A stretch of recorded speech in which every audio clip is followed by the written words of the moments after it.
जय हिंद students, welcome back to Archana Sharma learning academy. Unit 5 के हम सभी टॉपिक्स आपको पढ़ा चुके हैं। सारे वीडियोस आपके पास हैं। प्लेलिस्ट का जो लिंक है वो हमने आपको डिस्क्रिप्शन बॉक्स में दिया हुआ है। सारे नोट्स के जो लिंक है वो भी हम आपको डिस्क्रिप्शन बॉक्स में दे चुके हैं। अब लास्ट में ये आता है पूरी यूनिट पढ़ने के बाद कि क्वेश्चंस किस तरह के आते हैं, शॉर्ट क्वेश्चंस में क्या आता है, वेरी शॉर्ट क्वेश्चंस में क्या आते हैं, लॉन्ग क्वेश्चंस में किस तरह के क्वेश्चंस आते हैं। तो ये वीडियो उन्हीं इम्पोर्टेंट क्वेश्चंस पर बेस्ड है जो यूनिट 5 से आपके पास सैम एंड एग्जामिनेशन में या आपके सेशनल एग्जाम्स में आएंगे।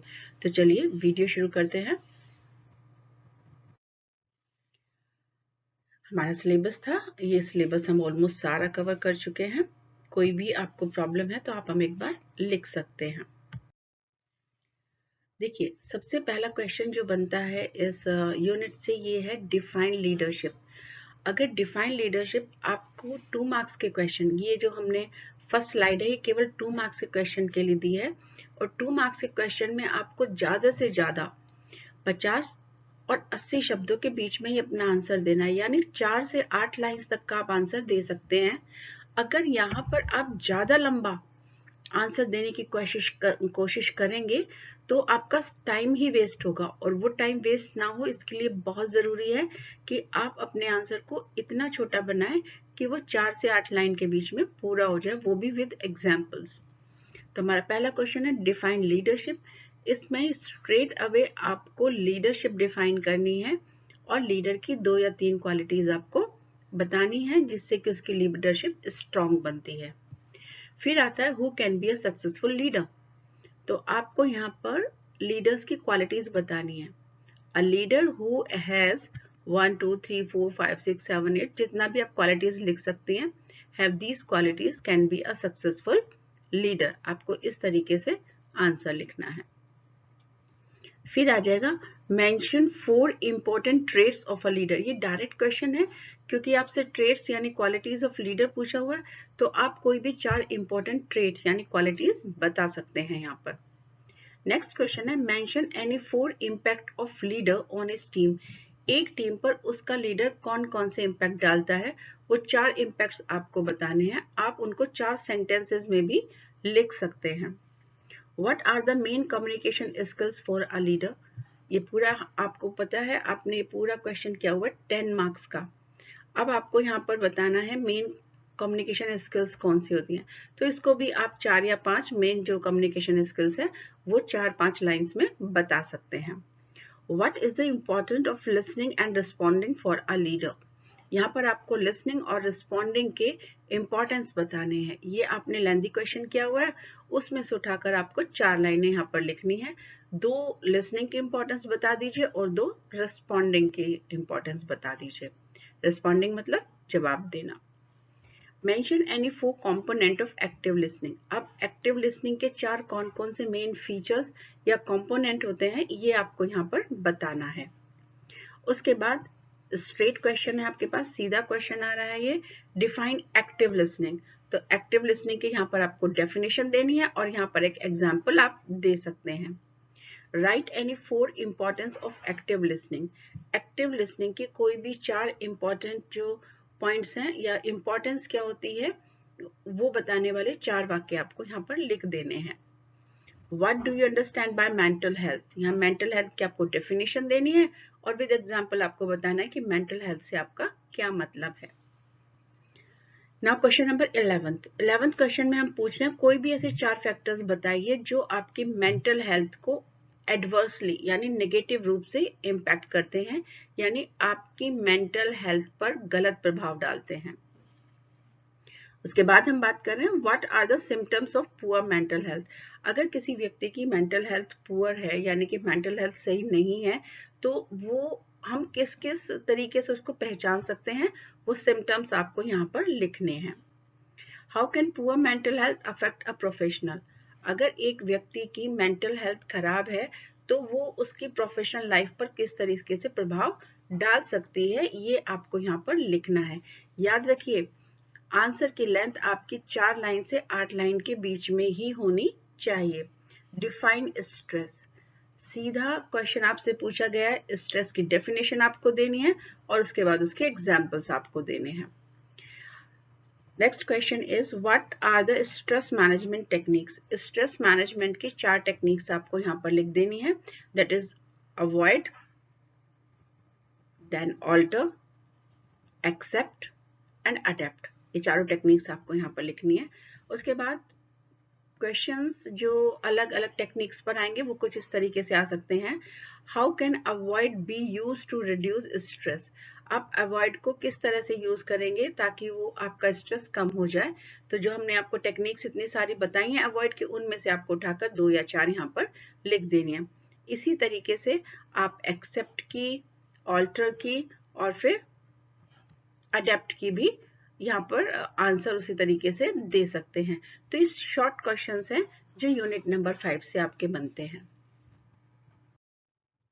यूनिट 5 से लॉन्ग क्वेश्चंस जो आएंगे वो 7 मार्क्स के आएंगे और इसमें आपको लगभग 2 से 3 पेजेस तो लिखने ही पड़ेंगे।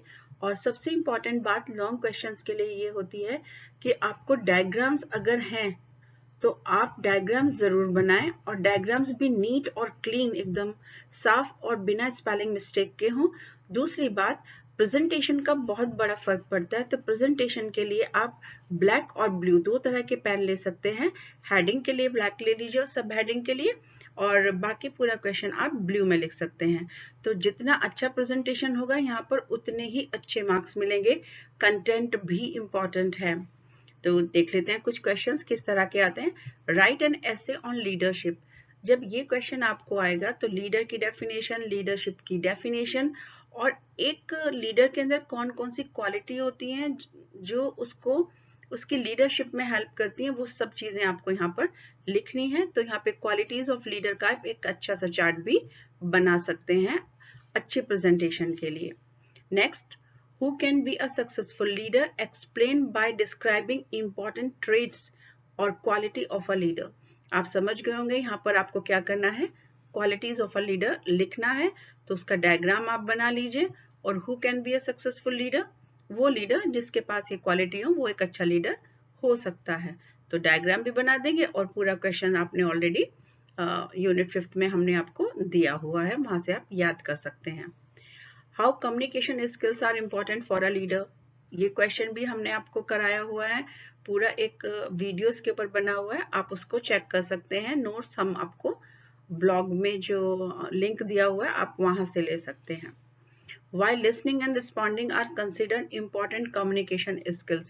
याद रखिए यहाँ पर आपको रिस्पॉन्डिंग और लिसनिंग की इम्पोर्टेंस भी बतानी है।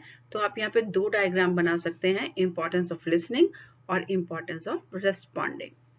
फिर आता है elaborate active listening in detail. Detail में आपको एक्टिव लिसनिंग का बताना है। तो एक्टिव लिसनिंग क्या होती है, एक्टिव लिसनिंग के कंपोनेंट्स क्या होते हैं, इनके फीचर क्या होते हैं, इनकी इंपॉर्टेंस क्या होती है फॉर ए प्रोफेशनल। आप ये 4-5 हेडिंग में लिख सकते हैं। और डायग्राम्स हमने आपको सारे दिए हुए हैं, पॉसिबल टाइम में जितने आप बना सकते हैं बना दीजिए, ये अच्छे प्रेजेंटेशन के लिए बहुत जरूरी है। फिर आता है explain mental health.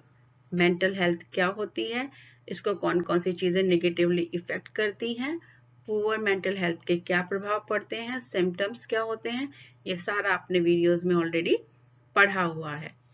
Define stress and stress management techniques. ये एक लेंथी क्वेश्चन आ जाता है, फिर से आप यहाँ पर भी डायग्राम की सहायता ले सकते हैं। डायग्राम की सहायता से आप जितना अच्छा एक्सप्लेन कर सकते हैं आप कर दीजिए, लेकिन आप एक दिन में ऐसा नहीं कर पाएंगे, आपको उसके लिए रेगुलर प्रैक्टिस करनी पड़ेगी। अब हम साथ साथ आपको जो प्रीवियस ईयर के जो 2 सैम के क्वेश्चन पेपर्स हैं वो भी आपको बता रहे हैं, और उसमें 5th यूनिट के क्वेश्चन किस तरीके से आते हैं वो भी आप एक बार चेक कर लीजिए। तो यहाँ पर आप देख सकते हैं ये सैम 1 यानी सेमेस्टर 1 के एग्जाम में आया हुआ है। 2023, 22 और 23 का जो एग्जाम हुआ था। तो फर्स्ट सैम में जो क्वेश्चन देखिए, फर्स्ट यानी पहले सेक्शन के अंदर एक क्वेश्चन आया हुआ है, व्हाट इज स्ट्रेस मैनेजमेंट, और ये डायरेक्ट क्वेश्चन है।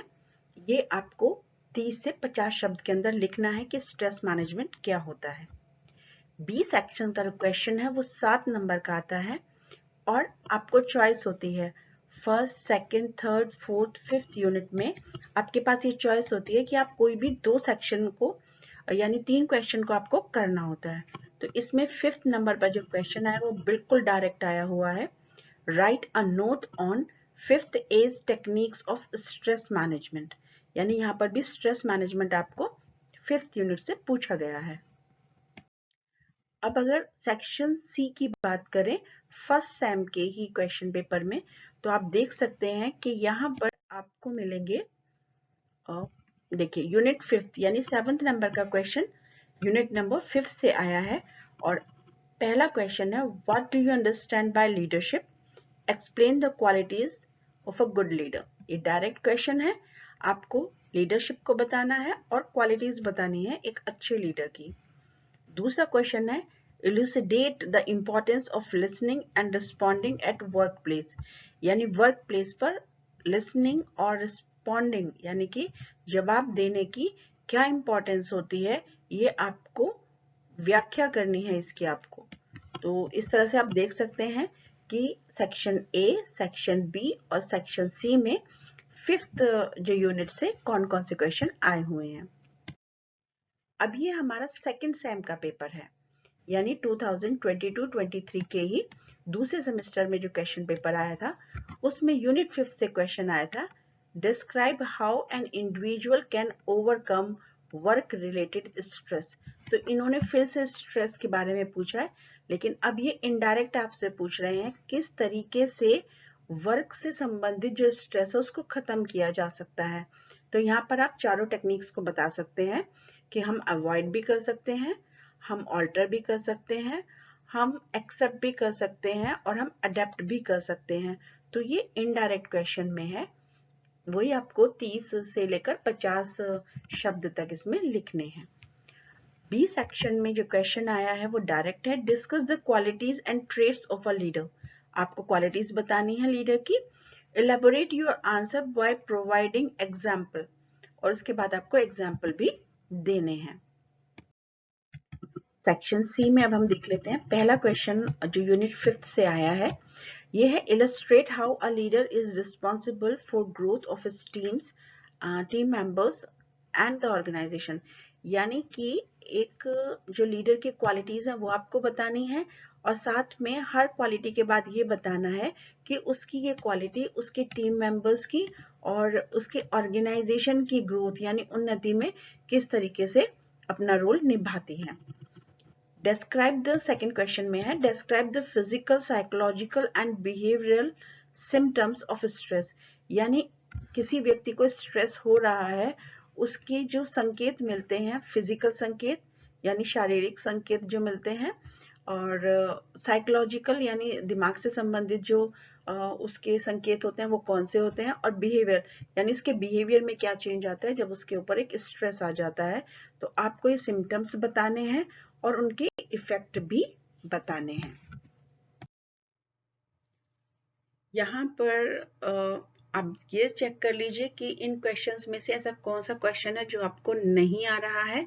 अगर उसके नोट्स आपको चाहिए तो भी आप हमें कमेंट बॉक्स में लिख दीजिए। कहीं कोई प्रॉब्लम आ रही है तब भी आप हमें इसके बारे में बता सकते हैं। All the best from my side.